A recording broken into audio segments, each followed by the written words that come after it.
Saya terkejut bila tengok Dr. Mala cakap macam ni kat saya. Seakan menyindir saya yang hanya ada SPM. Bila kita bawa influencer pergi ke sekolah, budak-budak ni boleh rasa, oh kalau tak belajar, kita boleh jadi usahawan. Itulah apa yang saya maksudkan. Okey, isu ni sebenarnya menarik. Bila ada influencer dijemput ke sekolah, kita pun bertanya, kejayaan macam mana yang kita nak tunjuk kepada anak-anak kita? Aku ni influencer. Awal-awal aku nak cakap, aku pun tak tersinggung kalau ada doktor cakap lebih baik jemput doktor ataupun jurutera daripada influencer. Sebab hujah tu pun ada logiknya juga. Budak sekolah ni memang mudah terpengaruh. Kalau dia orang nampak orang naik atas pentas sebab populariti, duit, views dekat internet, memang ada risiko mereka akan fikir, tak payah belajar pun tak apa ni kalau jadi macam dia ni. Kan? Tak setujulah. Bahaya tu macam tu.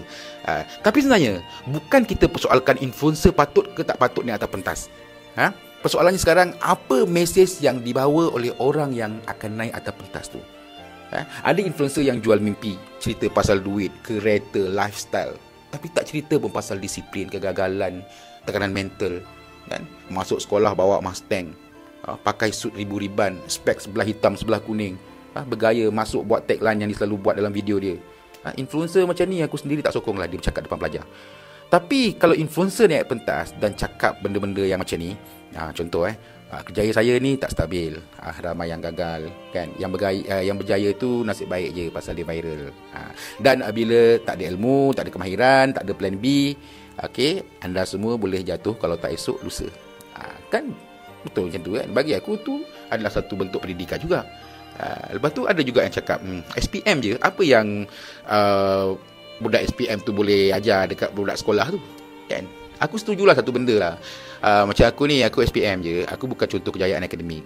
Okay, dan aku tak patutlah bercakap soal perubatan, kejuruteraan ataupun akademik tinggi. Tapi aku boleh bercakap soal disiplin kerja, kegagalan berulang kali, pengurusan masa, tekanan hidup sebenar, dan kenapa ilmu yang pelajar tengah belajar sekarang ni penting walaupun dalam dunia digital. Dan aku rasa aku berhak dan ada kelayakan untuk bercakap pasal benda tu, pasal aku dah alaminya semua. Okay. Doktor dan jurutera memanglah wajib diraikan. Diorang adalah simbol ilmu, kesabaran, pengorbanan jangka panjang. Influencer tak pernah pun ganti tempat diorang. Influencer ni cuma boleh jadi contoh tambahan je, bukan contoh utama. So kalau ada orang marah bila influencer dijemput ke sekolah, kemarahan tu patut ditujukan pada cara jemputan tu dibuat, bukan pada individu tu. Sekolah yang menjemput kena bertanggungjawab atas kesan yang bakal pelajar terima selepas itu. Bagilah garis panduan, ucapan ataupun aktiviti dekat jemputan khas tu. Apa objektif jemput diorang? Apa kesan yang pihak sekolah nak dengan kehadirannya orang tu? Satu lagi realiti hidup yang kita jarang berani cakap depan pelajar. Tak semua orang yang cemerlang akademik akan dapat kerjaya idaman. Okay? Bukan sebab mereka malas, bukan sebab mereka bodoh, tapi sebab hidup ni bukan sistem yang lurus. Engkau ambil bidang perubatan, tak semestinya engkau end up dengan perubatan. Aku dulu masa sekolah rendah pun periksa kalau tak nombor 1, nombor 2. Dari darjah 1 sampai darjah 6. SPM pangkat 1, aggregate 11. Akhirnya jadi influencer juga. Kenapa? Dan nasib aku macam ni. Kan?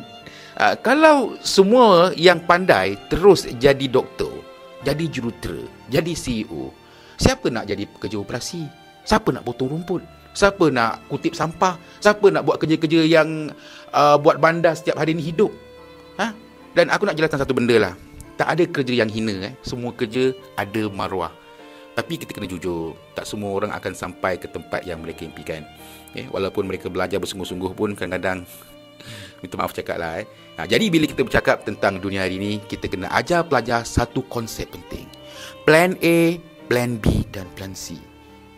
Influencer bukan pengganti akademik. Influencer bukan jalan pintas. Tapi cuma salah satu cabang yang wujud dalam ekonomi moden, yang boleh dicuba, yang boleh jadi backup plan kalau nasib tak menyebelahi kita. Tapi cubaan tu pun perlukan disiplin, perlukan ilmu, etika dan tanggungjawab. Kalau tak ada benda tu, influencer pun akan jadi gagal. Ingat senang ke? Jadi aku tak nak pelajar bercita-cita jadi influencer semata-mata. Aku nak mereka bercita-cita jadi manusia yang realistik, yang berilmu dan bersedia dengan lebih daripada satu jalan hidup. Kalau aku naik pentas dan buat mereka rasa belajar tu tak penting, maka aku gagal sebagai manusia. Bukan sekadar influencer je, sebagai manusia pun aku gagal. Kan?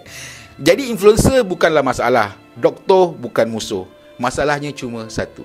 Kita kena jujur tentang realiti kejayaan. Okey? Hadam tu baik-baik. Hey, stop scrolling.